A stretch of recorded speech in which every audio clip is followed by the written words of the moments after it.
आबिद हुसैन शेख, आपका खैर मकदम है 4 टीवी न्यूज़ कर्नाटक एक्सप्रेस में। मंत्री निरानी को जूते पहनाए कूली कार्मिक ने। रायचूर हट्टी गोल्ड माइनिंग का जायजा लेने पहुंचे राज्य माइनिंग मिनिस्टर मुरुगेश निरानी ने अपने पद को भूलकर गरीब मजदूर से जूते पहने। इनका इस बर्ताव से सोशल मीडिया पर इनका ये वीडियो खूब वायरल हो रहा है। जनता के तरफ से कहा जा रहा है कि मंत्री होकर जनता की सेवा करने की बजाय गरीब मजदूर से अपनी सेवा करवा रहे हैं। क्या अपने आप को किसी रियासत का राजा समझते हैं ये मंत्री? तो क्यों जनता की सेवा करने का ढोंग रचाते हैं? ऐसा सवाल जनता कर रही है इस रवैये से। कर्नाटका में बीजेपी को लाइफ महीने दी थी कुमारस्वामी का बयान। रामनगर जिला चन्नपट्टन तालुका में मीडिया से बात करते हुए पूर्व सीएम कुमारस्वामी ने कहा कि कभी कर्नाटका में खाता न खोलने वाली बीजेपी को मैंने ही लाइफ दी थी। इससे पहले कभी कर्नाटका में बीजेपी वालों को लोग नहीं जानते थे। पहली बार येडियुरप्पा ने मेरे साथ गठबंधन करके सरकार बनाई थी, तब से लेकर आज तक बीजेपी कर्नाटका में दिखाई दे रही है। मंगलुरु में मंत्री सीपी योगेश्वर ने जेडीएस पार्टी और कुमारस्वामी को जोकर कहते हुए किसी के साथ भी गठबंधन करने के लिए यह तैयार रहती है जैसे मजाक उड़ाया था। इस पर पलटवार करते हुए कुमारस्वामी ने कहा कि अभी तुम राजनीति में बच्चे हो, हमारे बारे में बुरा भला कहने से पहले 100 बार सोचकर बोलना चाहिए तुम्हें। तुमसे अच्छा मैं भी तुम पर इल्ज़ाम लगा सकता हूं। मुझे पता है कि तुम कैसे मंत्री बने हो। युवाओं के पैसों से तुमने मंत्री पद हासिल किया है। 2006 में कर्नाटका से डर कर भाग रहे थे, मैंने ही इन्हें बुलवा कर सरकार बनाई थी जो आज बैठकर लोगों को लूट रहे हैं। इस तरह अपना आक्रोश जताया है कुमारस्वामी ने। तेल के दाम बढ़ने में केंद्र सरकार जिम्मेदार नहीं है। Deputy CM Laxman Savadi. बेलगाम में पत्रकारों से बात करते हुए डिप्टी सीएम लक्ष्मण सवदी ने कहा कि अंतर्राष्ट्रीय स्तर पर तेल के दाम बढ़े हैं, इसलिए देश में पेट्रोल डीजल महंगा, सभी चीज़ों में महंगाई बढ़ गई है। इसमें केंद्र सरकार जिम्मेदार नहीं है और आने वाले 5 राज्यों के चुनाव में भी इसका कोई असर नहीं पड़ेगा। केंद्र की मोदी और राज्य की येडियुरप्पा सरकार पर जनता पूरी तरह से भरोसा करती है, कहा डिप्टी सीएम लक्ष्मण सवदी ने। इनके बयान से ऐसा लगता है कि शायद मंत्री जी को पता नहीं कि अंतर्राष्ट्रीय स्तर पर कच्चे तेलों के दाम में काफ़ी सस्ते हैं और देश की जनता भी इस बात को बखूबी जानती है। तो फिर क्यों देश में पेट्रोल डीजल बढ़ाए जा रहे हैं? पूरा देश सड़कों पर महंगाई के खिलाफ उतरकर प्रदर्शन कर रहा है, लेकिन मंत्री जी को अभी भी केंद्र सरकार के गलतियों पर पर्दा डालकर समर्थन कर रहे हैं। ये कब तक समर्थन करते रहेंगे? क्या गरीब आदमी को और गरीब करके ही अपनी राहत की सांस लेंगे मंत्री? ऐसा सवाल जनता कर रही है।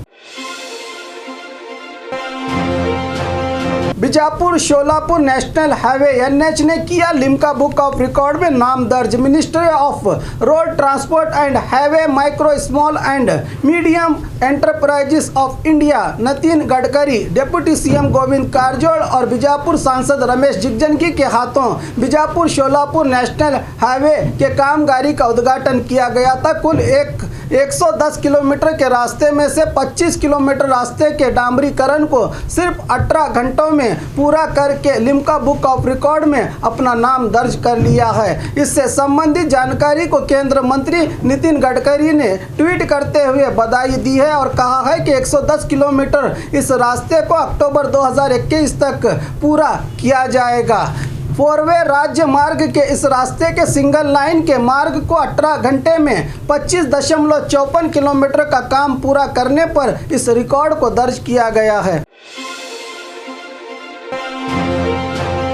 सिगरेट का धुआं मुंह पर फूंकने को लेकर जानलेवा हमला। यह घटना बीजापुर जिला देवर हिप्परगी के पास के ढाबे में घटी है। बताया जा रहा है कि दिलीप चौहान और महांतेश पर सतीश बुधियाड़ और ईश्वर सऊदी ने सिगरेट का धुआं छोड़ने को लेकर इन पर जानलेवा हमला किया है। हमलावरों के खिलाफ पुलिस थाने में शिकायत दर्ज करवाने जाते समय स्थानीय बीजेपी मुखंड ने पंचायत में बैठकर मामले को सुलझाने की सलाह देकर थाने से बाहर बुलवाकर घायलों की फिर से पिटाई की है। गंभीर रूप से घायल इन युवकों को जिला सरकारी अस्पताल में इलाज के लिए ले जाने के बाद भी तीसरी बार आकर अस्पताल में भी पिटाई करने की बात घायलों के परिजनों ने करते हुए सीसीटीवी में घटना का पूरा वीडियो कैद होने के बावजूद भी हमलावरों को अब तक गिरफ्तार न करने से नाराज बंजारा समाज के लोग और परिवार वालों ने देवर हिप्परगी पुलिस थाने के सामने विरोध प्रदर्शन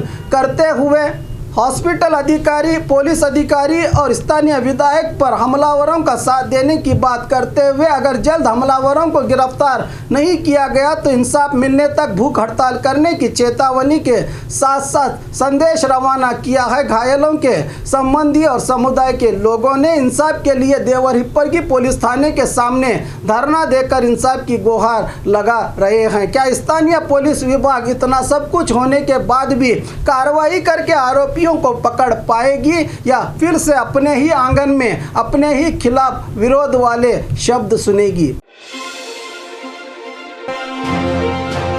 राज्य के एसआरटीसी बस सेवा टिकट में कोई बढ़ोतरी नहीं होगी, डिप्टी सीएम लक्ष्मण सवदी। बीजापुर में मीडिया से बात करते हुए ट्रांसपोर्ट मिनिस्टर लक्ष्मण सवदी ने कहा कि पिछले दिनों बीएमटीसी टिकट के कीमतों में बढ़ोतरी की गई है। साथ ही एसआरटीसी विभाग में भी टिकट के दामों को बढ़ाने की बात चल रही थी, लेकिन सरकार ने आम आदमी के हित में सोचते हुए इस निर्णय को वापस लिया है। इस बार कोई बस टिकट में बढ़ोतरी नहीं की जाएगी, कहा डिप्टी सीएम लक्ष्मण सवदी ने।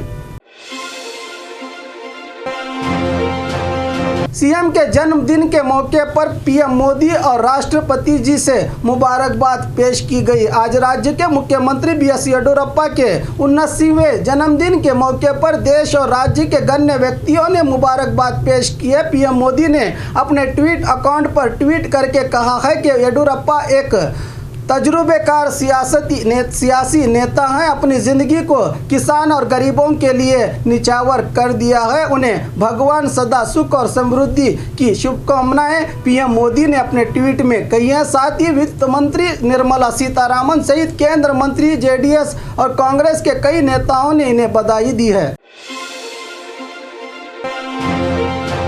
सिर्फ बैनर में नाम ना होने से उसकी नेतागिरी चली नहीं जाएगी, यूटी कादर। मंगलुरु में मीडिया से बात करते हुए कांग्रेस के पूर्व मंत्री यूटी कादर ने कहा कि कांग्रेस पार्टी ही हमारे लिए एक नेता के तरह है। कांग्रेस के सभी अल्पसंख्यक नेता एकजुट होकर हैं यहाँ पर। इससे पहले हमारे समुदाय के किसी ने भी बड़ी गद्दी पाने की मांग नहीं की थी। जो हमें पार्टी आदेश देती है हम उसी पर काम करेंगे। मैसूरू में मेयर के चुनाव को लेकर मीडिया के सवालों पर उन्होंने कहा कि ये सब बात बीजेपी वाले जानबूझकर फैलाते हैं। बीजेपी वाले एसडीपीआई और पीएफआई पर कार्रवाई करके बयान करने की बात करते हैं। उन पर कोई सबूत भी, उनके पास कोई सबूत भी नहीं है। बीजेपी वाले कभी उन पर कार्रवाई भी नहीं करेंगे। इस तरह अपना आक्रोश जताया यूटी कादर ने। मेक इन इंडिया निशान के मुजस्समे का इफ्तिताह किया सीएम ने। बेंगलुरु में मेक इन इंडिया के निशान शेर के मुजस्समे के इफ्तिताह राज्य के मुख्यमंत्री ने किया। इस मौके पर उन्होंने कहा कि इस मुजस्समे को कुल 1 करोड़ की लागत से बनाया गया है, जो इन्वेस्टर्स को राज्य में आकर्षित करेगी और राज्य की आमदनी भी ज़्यादा होगी। एक सर्वे के अनुसार औद्योगिक जगत में बेंगलुरु पूरे विश्व में सबसे आगे बढ़ते नगरों में से एक शुमार होता है। पीएम मोदी जी के सपनों का मेक इन इंडिया के इस मुजस्समे का उद्घाटन करके मुझे बहुत खुशी मिली है। इंडस्ट्रीज में बेंगलुरु का ही कदम सबसे आगे है। देश की आमदनी बढ़ाने वाले आईटी-बीटी कंपनीज ही देश को अब तक ज़्यादा टैक्स दिए हैं। ये हमारे राज्य के लिए भी बड़ी फख्र की बात है, कहा सीएम येडियुरप्पा ने। दिन दहाड़े कोर्ट के कैंपस में व्यक्ति की हत्या। यह घटना बल्लारी जिला होसकोटे के कोर्ट में घटी है। बताया जा रहा है कि कांग्रेसी नेता और वकील रहे तारीहल्ली वेंकटेश को कोर्ट के कैंपस में हथियार से हमला किया गया, जिसमें उनकी जान चली गई। इनकी हत्या को अंजाम देने वाला वेंकटेश नामी युवक, जो रिश्तेदार ही है, घरेलू झगड़ों के चलते इस काम को अंजाम देने की बात सामने आई है। अब पुलिस ने वेंकटेश नामी युवक को गिरफ्तार किया है। युवक ने बयान दिया है कि मुझे इन्होंने मेरे काम से निकाला था, इसलिए मैंने इनका काम तमाम कर दिया। सीएम के जन्मदिन के मौके पर मंदिर और दरगाहों में विशेष प्रार्थना। मुख्यमंत्री बीएस येडियुरप्पा के 79वें जन्मदिन के मौके पर शिवमोगा के मंदिर और दरगाहों में इनके चाहने वालों ने विशेष प्रार्थना की। शिवमोगा शहर के बलमुरी गणपति देवस्थान में सीएम के लिए विशेष पूजा की गई। इस मौके पर BY राघवेंद्र रहे मौजूद। साथ ही महावीर सर्कल के दरगाह में जिला वक्फ कमेटी के अध्यक्ष अब्दुल गनी के नेतृत्व में चादर चढ़ाकर दुआ की गई येडियुरप्पा के लिए। और खबरों के लिए देखते रहिए 4TV न्यूज़ कर्नाटक एक्सप्रेस।